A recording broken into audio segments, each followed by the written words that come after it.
Fly Fishing Insider Podcast is teamed up with Fly Fish Finder app to revolutionize your fishing adventures. Save time and unlock the ultimate experience with access to 55,000 trout streams, precise bridge data, thousands of trails, and detailed species locations. Elevate your angling with real-time maps, top camping spots, and connect with local fly shops for expert tips. This is only a little bit of what is available on the app. Discover all of it on the Fly Fish Finder app, another tool for getting better at catching fish anytime, anywhere, and for any species. All right, everybody, welcome back to the Fly Fishing Insider Podcast. I'm your host, Christian. This week, we've got Fish and Grits on the line, and that is Jake Oliver. Jake is a friend of mine that I've met through some other people that you've heard on the podcast, and I'm really happy to introduce him today. Number one, Jake is an angler just like you and I. He's not a guide. He's an angler. And he started out in middle school. Middle school was a transition for you around, moving to a location where there was an inland lake. You kind of mastered the lake scenario and then started moving on to the Indian River and Mosquito Bay and things like that, and really growing as an angler. So I thought that was really cool for people to relate to, because a lot of us have gone through that, myself including. And, some other things that you've done are, right after college, you got your first boat and you started fishing on the boat and things like that. You've been running this website called fishandgrits.us, which is a website for t-shirts, hats, and decals, et cetera. But you've been doing that for 2 years. So you made a transition of like, hey, I love fishing so much that I'm going to start to incorporate some business side of that and maybe try to make some money in that while you're working in some other industries, et cetera. So I think there's some really cool stuff around here for us to talk about. In today's episode, what I wanted to talk about specifically was the Indian River and how it really set you up for your DIY experiences that you love. And then at the end of the show, we're going to give you guys some tips from Jake about how to do the research on DIY, maybe where to go, what to look for, et cetera, et cetera. So again, Jake, you're Fish and Grits. I'm going to tag you here. So on Instagram, it's fish.and.grits. And then on the website, it's fishandgrits.us. So if you guys haven't checked it out, man, I'm excited about it. I'm going to probably hit up the store for some stuff. There's a throwback like blue t-shirt with a poon on it that I really liked. And then there's a couple other hats and things like that. So I think it's a great logo and some really fun stuff. And if you're a Southern guy, you're going to love it. And if you're not a Southern guy, you better be bringing it home to the Midwest or whatever, because people will appreciate it for sure. So Jake, thanks for coming on the show, man. Really appreciate having you here. Oh man, thanks for having me, Christian. Yeah. So, let's do this. Like I said, you started pretty young, you kind of moved through the motions, but one of the things that really seemed to set you apart individually was this fishing on the Indian River. Can you give us a description of, how the Indian River plays into your area, where it's at, and then, how you've utilized that in your fishing experience? Yeah, I mean, like you mentioned, I started out, we moved to a neighborhood with a little residential pond in it, basically, and we were kind of like the youngest family in there, always getting yelled at by everybody for walking through their yards. But once we, kind of got the bass fishing under our belt, we always just wanted the Indian River's only 15 or 20 minutes away. Okay. So we didn't have a boat, but we would started doing a lot of wade fishing, in high school once we could drive and everything. And we did all right with that. And then, like you mentioned too, after college, I got my first skiff and started pulling around. And I would say the way it kind of set me up for everything was kind of at that point, the Indian River itself was really declining. Yeah. And it wasn't quite as good fishing like when we used to wade. We used to do okay, but then you pull around, there's no grass, you don't hardly see anything. And I feel like that kind of just made us start to push out more and explore different areas because we had the boat, but it was just getting tougher and tougher to find fish. But yeah, so where exactly is the Indian River? Is it it's on the east side of Orlando, if I recall. Is that not Yeah, right? it runs up and down the East Coast, and so I'm kind of a little bit towards the north end, and like not too far from Mosquito Lagoon, but it's a pretty good drive. So that was kind of the first place we started exploring once we kind of gave up, didn't give up on it, but once we quit fishing the Indian River so much, we kind of pushed up into Mosquito Lagoon and started trying to Okay. explore up there and learn everything we could. So I'm looking at the map here. Can you see that? Yeah, yeah. Okay. So where are you? Where's Indian River out here on the East Coast? If you Is it? go, if you can zoom, I don't know if you could type it in or whatever, but I live Yeah. in Vero Beach. How do you spell that? Vero. Okay, Vero Beach, Florida. Yeah, there you go. Okay. All right. I see where you're at now. So So that's yeah, it. So it's is pretty. this like a marshy kind of river, and is it brackish because it's so close to the salt?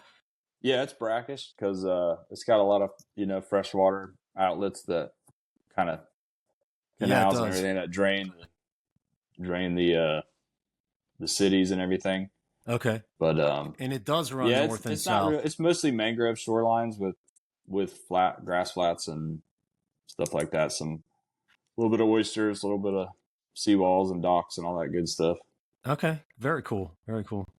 Um, let's see here. All right. I wanted to get a good look at that because I think, from my perspective, when we first started talking about Indian River, I was thinking, oh yeah, freshwater river, right? Oh, And yeah, it's very much not that. It's very much almost like a saltwater estuary, right? yeah. It's actually technically it's called the Indian River Lagoon. Lagoon. Okay. Yeah. Cool. Cool. So, when you started fishing that, what was your initial experience? Because, like you said, you weren't a guide. Did you have some guidance? Did you have to do research? How did you get into that? Like, oh, the Indian River is where I want to be. I mean, back in those days, it was before social media. My dad, he would take me fishing and stuff, just like if we went camping or something. But just me and a few of my buddies, we really kind of taught ourselves, and we might run into someone's dad or somebody who knew something to give you a little tip here and there, but it was really just Putzing kind of around and figuring figuring it it out. out. Yeah, and Yeah. like when we used to wade, it was just any spot we thought we could park the truck and not get it towed and get into the river somehow and Get just into the walk water. around and yeah, Yeah. just throw And, whatever and we could. and were you guys chucking gear, or did you start out in fly fishing? No, I started spin fishing. I didn't really learn how to fly cast until college, Okay. Okay. So and you then were chucking gear and really getting your feet wet from a fishing perspective in yeah, general, yeah, yeah, which is great because I think it teaches you so much, right? Because I think your opportunity to catch is a little bit higher. You got a lot more action. You can cast further, et cetera. You really start to develop an understanding of like where fish live and how to yeah. get to them and the importance of certain things like boats or whatever to get to those places. So maybe talk a little bit about that. About what? Sorry. Sorry about the your use of the gear and how that really set you up for fly fishing. Yeah, I mean, it really like it was especially when we were wading. So much blind casting. It's kind of like it was easier to do that than fly fish, anyways. But then once I kind of got into it, you could kind of even before I had a boat, we'd go back to these spots we knew were good or held fish last week or whatever, and then still blind casting, but started getting your hands on some trout and redfish and stuff like that. And then, yeah, once I kind of got into fly fishing, I don't know, that's my favorite thing. Just got Yeah. obsessed with it. What was it about fly fishing that attracted you? I mean, at first I just thought it was cool, and then it's just like another level of like, well, I caught a redfish before, but never caught one on fly. Right. And then once you get the boat, man, it's like sight fishing is just I don't know why. It's just the best. Yeah. Kind of Kind of like hunting. changes into like hunting. Yeah, I was just gonna Exactly. say Yeah. hunting, right? You're spotting a fish and really going after it. What when you started with the boat, what was the primary species you were really attracted to? I mean, mostly redfish, but I would have taken anything we could catch, like Yeah. around here, a lot of mostly redfish, snook and trout, and then some seasonal tarpon, but Okay. mostly redfish. Yeah, so the redfish and the snook probably pretty active in the sight fishing scenario. Yeah. But the trout side, I'm not as familiar with. The only sea trout fishing we're talking about here Right. is the only sea trout fly fishing I've done has been really bird related, right? I Mm-hmm. saw bird action, was like, it looks like there's sea trout there, and we were blind casting into those Yeah. spots and pulling fish. Are there sight fishing opportunities that you have for sea trout, or is it more of that kind of scenario of like seeing feeding or bait balls on sonar, etc.? Yeah. I mean, usually, like when we would blind cast, it was like you just kind of pick a grass flat and throw a jig or a mirrodine or whatever. But then it's like when you're pulling around, there are sight fishing opportunities, but they just like to sit still, and they have like such good camouflage. It's like often you don't see them until they're already blown out.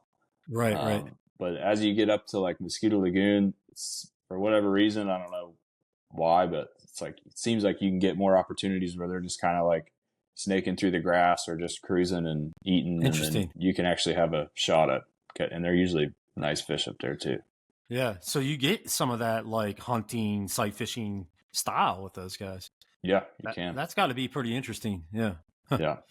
And then the other really fun thing to do was we did this a lot when I first started fly fishing too, is just dock lights. You can see them sitting in see their shadow or whatever, and then you can kind of sight fish it, even though there's a lot of blind casting too, just kind of edge of the shadow line and stuff like that. But so you're going out fun. What, dawn till dark, or I'm sorry, dusk till dark, and fishing those lights? Yeah, most of the time. Yeah. Okay. Now with the redfish, I mean, I love redfish fishing, but redfish in Florida is different than redfish in Louisiana. Oh yeah, it can be very spotty, tricky, clear water. Maybe talk a little bit about that, because I've done a fair amount in Louisiana, a little bit in Florida. And I've always kind of toted Louisiana as a absolute perfect location for your first saltwater trip to catch a powerful fish, because of the clarity being a little bit down. You got big fish opportunities. You got lots of tailing scenarios, etc. But there's a clarity issue and a spookiness issue that kind of fades away. And so often you can get multiple shots. But when I've fished in Florida for redfish, it's much more like almost bonefish fishing. It gets very technical. Casts are a little bit longer, water's a little bit clearer, etc. I'd love to hear your perspective on it too. Yeah, it's definitely to me it's a lot more difficult, especially like between the Indian River and Mosquito Lagoon. There's no secret spots, so I feel like those fish they've seen it all. It's still possible to catch them, but it's just a lot harder. As far as Florida goes, I mean, your best bet finding dumb fish would probably be the Everglades or Florida Bay, I would say. They kind of sneak up in there, and there's not as much human traffic, etc. Yeah, you can just get further away from everybody, and I don't know what it is, but they just seem to be dumber down there. Yeah, right. Which is funny. Maybe they should be a little more active with all the gators and whatnot around. Right.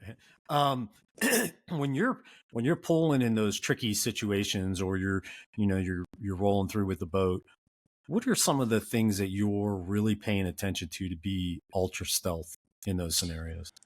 I like to just, whenever the wind allows, just kind of go as slow as you can and just keep your eyes out. It's like there could be, sometimes you feel like you can see everything and go like, oh, there's nothing here. But if you can just really slow down, like you'd be surprised at what it just kind of seems like it comes out of nowhere, but can really sneak up on you. What's in your scenarios, average cast or types of casts that you want to be able to employ? What do you think those are? I mean, I know Louisiana, we do a lot of flip casting. We also have some long casting scenarios too, but curious to hear what your background there is. Yeah, I mean, I'm always looking to, make the furthest cast I can, but it seems like more often than not, by the time you see the fish, it's maybe not a flip cast, but maybe 15 or 20 feet or something like that. But I feel like if you can get a 30-foot cast or more, then you've got a better chance of that fish eating just because he doesn't know the boat's there, or he's just kind of doing his own thing. Yeah, and I feel like your target's more like a trash can lid versus like a dinner plate, right? If I can get it within a trash can lid, I can get that fish to probably react to it. Yeah. Is that okay, so that's what you Yeah, I see mean, too. to me, it's like you kind of almost want to throw it further away around here because you don't want the splash of it to spook them, you know? So it's almost like you want to kind of lead them and then have them find it on their own. Where in Louisiana, it's just like we just use big meaty flies and just try to bonk them on the head because they're just going to turn around and inhale it. But yeah, especially black drum. I mean, it's like you got to freaking put it on their nose. yeah, it seems like you got to pickle the marbles with it. That's right. But those big old fat junipers are really fun to catch. Yeah, I like them. They pull like tanks under the water. Yeah. Let's do this. You just mentioned fly opportunities or types. In Louisiana, I throw a lot of like browns, like almost crayfishy shrimp looking things, big. But you said, hey, in Florida, I like to throw smaller stuff. What are you shooting for? Are you throwing things like gotcha patterns or that small or I mean, somewhere in between? I kind of just always have my latest creation fly that I just kind of made up. But in general, I like a little bit of legs, not real big on flash. And then if the water's dirty, I usually go black and purple. And if it's clean, I'll go olive or tan. Just try to keep it natural. But and not super big, maybe 2 inches, 2.5 inches or something like that. Okay. Something like a quan or like a slider. Basically. Yeah, something pretty small. Okay. Yeah. Yeah, and you're just putting a silhouette imitation out there of some sort. Exactly. And really kind of changing the color maybe for some kind of reaction in that area. But it's really the silhouette and size that you're looking for. And then different weights too, depending on how deep you're fishing. But okay. And try to keep it simple. And you're using, I would assume the weight is how fast I can get down through the water column. Right. To get in front of the fish. Because like you said, I want to lead them. So I want to get the cast out there in the direction, but I want to have enough time for that fly to get down to the position of where the fish is going to see it. Even though redfish are somewhat known as being aggressive and moving through water columns to get things based on, I don't know if it's their lateral line or whatever, but is that true? Yeah, I feel like they do, but it's like around here where they're picky, they're either just being assholes or I just feel like they're always looking down. And if your fly's not down there, then they might, I've had them you just strip it right in front of them, but it just like goes over their head and they don't even notice. They don't even notice it. They're down there eating oysters or shrimp. They're just like looking down, I think. In the ground. Yeah. Yeah. Mudding around. Now, from your perspective, I like to ask this question, but do you prefer like a cruising, almost floater fish, or you like? I love to see a tailing fish, and like when that thing's down there chomping away, I want to get it in there and get it on them. Yeah, I think I like tailors better, but it does jacks up your nerves a little bit more because then it's like he's gonna eat it as long as you don't screw it up. But then that makes you good. If it's just a cruiser, it's like, I don't know, just give it a shot. You give it your best shot. But right. I think I like tailing fish better. Yeah, I always see like if I have a cruiser, like you said, I want to put it out there, put it in a direction where I feel like they're going to intercept it. But like a tailer, I feel like I got to put it on them a little bit more and really like pull it into their feeding zone of like, I think they're moving right. They seem to be moving right, but I'm going to pull it in there and I might do things like stalls and like just let it sit there, see where he moves and then move a little bit. Do you employ some of those tactics too? Yeah. I mean, especially like if it's in the grass, it's like, I always try to like, you want to like, this is my theory at least. It's like, you want to let them find it. But if they're like head down in the grass, it's like, you got to almost bonk them on the head with it. Like they've got to, you don't want to hit them in the back, but like you want to get it right in front of their head so that their next couple of munches is going to be like right there. And then right there, I'll stall it until you think they're looking up and you just try to give it a little bump or something just so they can find it. And but I would agree with that for sure. Yeah. And I'm big on two things in that twitch is one is like imitation of I want to really imitate the movement of the fly, but at the same standpoint, I want to be a little bit aggressive because I want to create that movement of the water to really get them to react of like, oh, Mm-hmm. something's there. Because I'm not sure if they're seeing it, feeling it, hearing it, whatever it is, but I feel like I always have to give it just a little bit more on a redfish versus something like a sheephead, man. It's gosh, they're so finicky. I feel like I got to be really gentle with Yeah. them. Yeah. Sheepshead are tough, Yeah, they're especially tough in like fish. Louisiana. It's like I just try to bulky flies. You just try to get them to see it. It's like Yeah, kind of and all I do out there. But they don't have that gill flare like a redfish, right? So they'll like mm-hmm. nibble on it or bum rush it and stop, and you're like, "Did he eat it?" I don't Yeah. know. Whereas a redfish, it's like gill flare, and you're like, "Oh, that thing's in the mouth." Boom, set your hook, and spread your arms and get that run out. Yeah, exactly. Now we talked about the Indian River setting you up for DIY.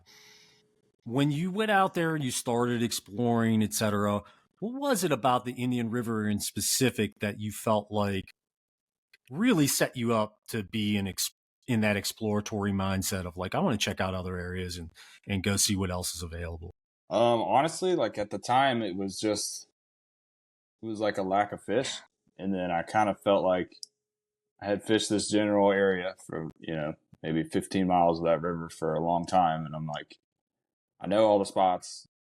Not that I know everything, but it's like I've been Yeah. to all these spots, and there's no like corner that I haven't explored.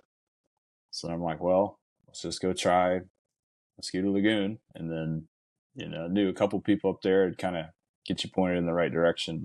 And to me, like a lot of the fun of it, fishing in general, is just trying to figure everything out. It's like endless, but that's kind Yeah. of what gets me going. Yeah. Kind of doing that. What's the unknown? It's just like Mm-hmm. fishing a pond or a river. It's like, what's the unknown? If I go fish this corner or that corner, what's Exactly. different, right? Yeah. Or what's in the deep? Mm-hmm. You've also gone out. We talked earlier, but you fish a lot in Louisiana. You fish in Alabama, et cetera. Like throughout your area, you've explored some places. Talk maybe about some of the other areas you've gone to and which you've enjoyed in those places. DIY is always fun in the Everglades, and like Flamingo. Done that. Done. And other than that, I mean, we've done a couple trips to the West Coast around like Homosassa and stuff like that, and tried the tarpon thing in the Keys a handful of times with no success, so I kind of gave up. Yeah, it's tough. It's tough. It is, yeah. They But can be kind of finicky and far away. yeah, and Um, it's like you might spend half the trip trying to find them, and then you finally find them the last day or something, and then trying to get one to eat just make you pull your hair out. But yeah. It's a different game. Now, do you fish in like Miami Bay or not Miami Bay, Biscayne Bay and things like that for tarpon as well, or kind of sifting around in Florida? I've done Biscayne Bay for redfish. Never really, or not Mm, redfish, but bonefish. bonefish, I've yep. never really tarpon fish down there. We've tried like Isla Morada, and we'll try the ocean side and then backcountry out there. But like I said, that's one you're probably worth hiring a guide on, I think. Yeah, I think so too. It's especially your first couple times, right? Like you said, Yeah. get an idea of how they move, why they're moving that way, maybe understand the currents and the Mm-hmm. migration, et cetera. It really sets you up. And that kind of, we could talk about that a little bit later when we talk about our tips for DIY. But Mm-hmm. when you started doing the DIY, because that's like you said, hey, look, Christian, I'm not a guide. I'm an angler. Like I like to fish, and that Mm-hmm. was the importance to me of getting you on the show. Is we interview a lot of guides, but I try to interview a lot of guys that are just anglers, and really, that's who my audience is, right? Right. There's a lot of guides in there, but there's also a lot of guys who just maybe making transition from trout to saltwater or vice versa, et cetera. Um, DIY, I think, is a really important thing because it teaches you so much. For you, what do you think it was that drove you in the DIY? Was it exploration and understanding or just the fun of it? Um, I don't know. I guess just it's kind of like the I mean, it all starts because you want to catch the fish, or you want to catch a bunch of fish, whatever it is. But then it's like, the thing I like about it is you're always like trying to figure it out, and you never will. But it's also like, it's a pretty like fun adventure, depending on, by the time you drag the skiff all the way up to Louisiana and then run as far as you can out to the Mississippi Delta, it's like, to me, that's a cool story. If you get to catch Yeah. some fish too, that's always good.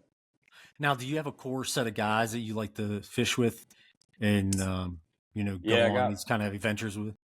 I mean, around here, I got a good handful of friends that I can call and we can go out. And then the more serious trips, I got one buddy in particular. Shout out to Joe K. He's always the one that pushes me past my comfort zone and makes us go where people don't like to go. Okay. Tell me a little bit about Joe K in that scenario. He's like a recluse, Okay. quiet fella. Just got done building his own conch fish boat, and just I don't know. He's always down to fish, just tough as nails, and I don't know. He'll go where people don't want to go, including me, but he'll make me do it sometimes. And Yeah. oftentimes there's some dumb fish there, so I always like going with him. Seem to do all right. Well, yeah, it seems like a real adventure. It sounds like when you're out with him, like, let's go check out this. I don't know about that. That seems pretty far. But that's really skinny over there. What if the tide comes out? Yeah, exactly. Oh, okay, cool. How did you meet Joe? We met in college, and he was actually the one who kind of got me into fly fishing.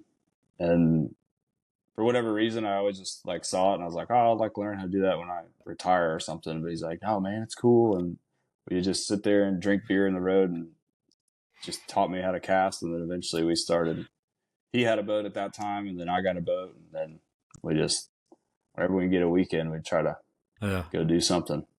I love hearing that too, because fly fishing, shout out to all the old dogs out there, right? For so many years it was revered as an old man's kind of sport, right? Because we would see all the imagery of these old guys on the Orvis catalog, their bellies and net hanging off their back or whatever it was. But in the past decade or more, I mean, probably since River runs through it, it's just grown from like a downward perspective, in my opinion, right? It's like the old dogs were out there. It was everything was handed down. This is how you tie your fly, and it was wet flies, and all these different things from the Catskills and stuff like that. And same with the South and in Florida, like we talked about the Millhouse podcast. It's like all these old captains, right, figuring it out, the lefty craze, and it's in books or it's just handed down to each other, but nowadays is really kind of different, right? There's a huge young crew coming up, and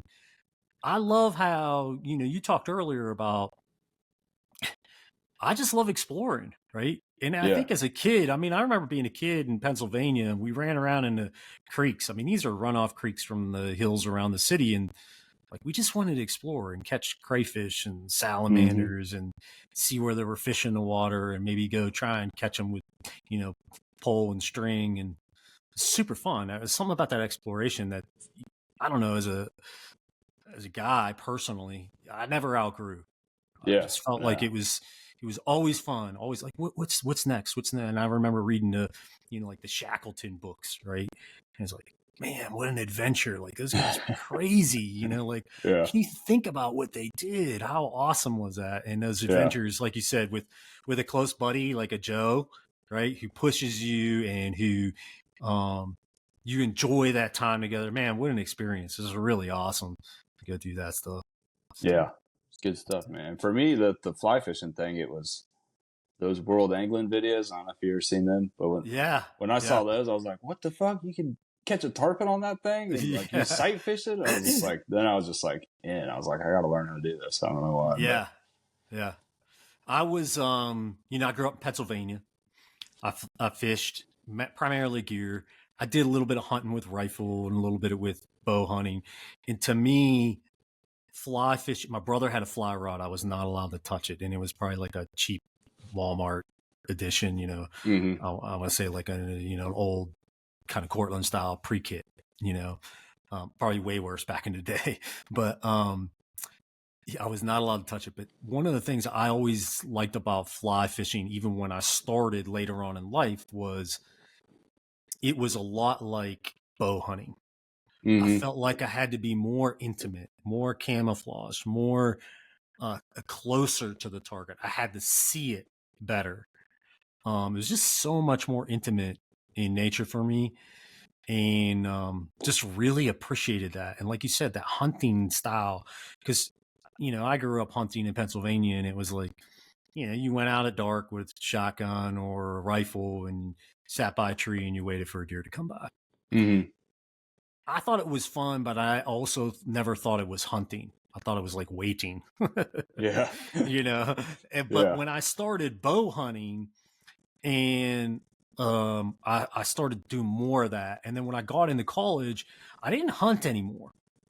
But I went out with, at the time, my future father-in-law, who's no longer my father-in-law. He's actually passed away, but he was a true hunter to me. He and I would go out. I was teaching him how to mountain bike, and I would ride him down the trails and stuff, and he would stop and he'd say, "Oh, let's pull the bikes over." And he's like, "I hike these trails all the time. Right around 7 o'clock, there's going to be, a buck and 3 does come through here." And we would stash the bikes and like cruise around the corner and wait for them. Mm-hmm. And that was like my first real experience of, wait a minute, this guy's hunting.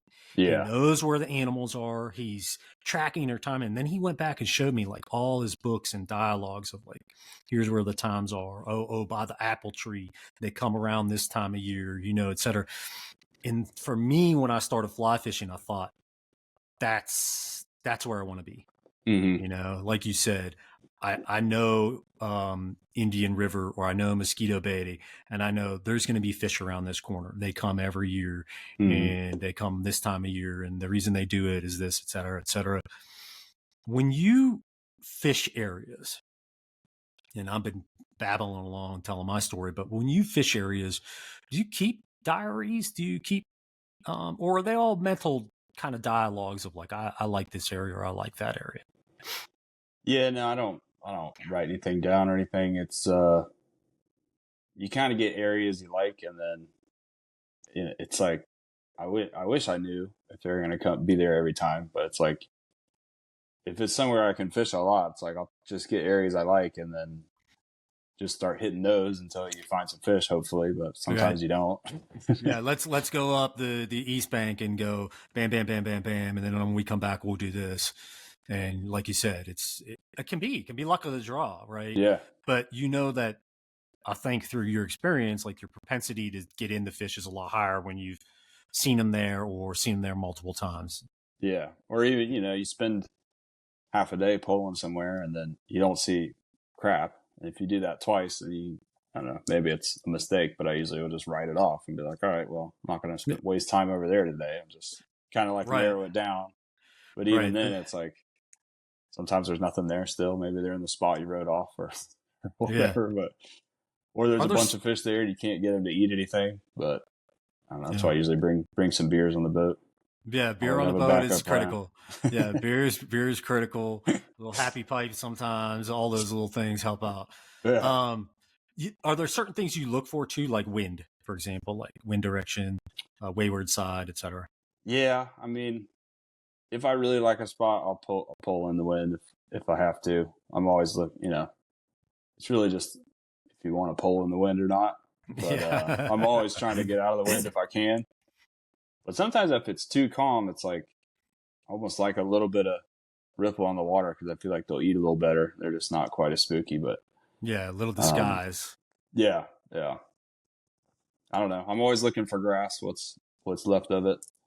Um, Grass. I like oysters and like variety of shorelines. If you can get grass flat with some mangrove shoreline, a couple oyster beds, or docks, or anything that just kind of breaks it up, I feel like it's usually a good spot to start, anyways. Right. Gives you a little more opportunity, and then you might say, oh, the weather's right. They're all sitting in the grass today feeding, and I Mm-hmm. might bump around the grass, or, ooh, it's a mixed bag today. They're just about everywhere. So we're going to kind of look for these broken up areas. Right. Yeah. That was very cool. Well, man, it's awesome to hear your experience from that area, and what a great location. I mean, I I've recently interviewed a lot of guys from Florida because I think Florida is totally underrated as a fishery from a fly fishing perspective for a lot of people, especially those that are so honed in on the West in trout fishing. And Mm-hmm. then they make that transition to saltwater because they're like, saltwater, I got to go to Belize. I got to go to Costa Rica. I got to go to like, all these like crazy places. And you're like, dude, you're flying over Florida and it's some of the best saltwater fishing in the world. Don't pass Yeah. it up. Yeah, it's really cool. Well, let's do Yeah. this. Let's do this. You had some tips for us on how to look for spots when you're going DIY. So I would like for you to kind of give me a handful of ideas for people that, hey, I want to do some DIY, whether it's in my state or um, out of the state, et cetera. Here's my kind of path on how I go about that. Yeah. I mean, these are my tips. Keep in mind, Yep. I've had plenty of trips where I came back empty-handed more often than not, usually. Hey, But I man, it's like all right. to, I don't know, I like to look for spots that are like proximity to deep water, like channels, or proximity to like open water, like in Louisiana. We always just kind of Mm-hmm. go out to the Gulf or, some bays or something that are near the Gulf. And then, so if you do that, and then, like I said, variety, I always like, I don't know if there's really anything to it, but it always makes me like a spot a little more, at least on Google Earth. And then, just trying to get away from people too is like kind of the big thing for me. But I mean, you can't really do that in Mosquito Lagoon, but if you go to Bahamas or like the West Coast or the Everglades or Louisiana, it's, you can make some longer runs and just try to get where nobody's really fishing. And I feel like the unpressured fish are always a little more cooperative. Yeah. Yeah. And then Now, before the trip too, I like to just, it sounds silly and it's like mostly like not great information probably, but I'll just do all the research I can online, just try to find old forums or post on Microskiff about somebody doing it or local fishing reports or something. But, maybe usually don't get anything out of it, but every once in a while you can find a gem might save the trip for you. yeah, or it makes you think a little bit different, right? While you're Mm-hmm. out there, Yeah. like, oh, somebody said something about this and that kind of looks similar, or something like that, Yeah. Right. Right. Yeah. Now, when you're doing that online research, are you? I mean, you doing like podcasts, blogs? It sounds like forums, and anything else that you're kind of looking at in those areas that you really prefer? Um, I mean, I'll usually just Google like DIY bonefish Bahamas or like whatever it is, and then Yeah. sometimes I will add a microskiff to the end of the Google search because I feel like you can find some good like old blog posts about people doing the same thing you're looking to do. Yeah. Yeah. Um, but yeah, I'm not super tech savvy, so I usually just Google what I'm trying to find out. Right. Right. Now, when you start doing that and you get down a channel, maybe you see like you're in a forum. Do you reach out to people? Do you try and talk to them? Um, Say, hey, man, do you have any more information on this location that you'd be willing to share? no, I don't. I don't know why. Yeah, you're just a little more recluse, man. A little more like I want to Yeah, figure it out on my own. I'm No a problem. lurker. Yeah, lurker. I like it. Um, you mentioned like I like deeper channels, open water, etc. Are you looking at primarily Google Earth? Or are you including like tidal maps?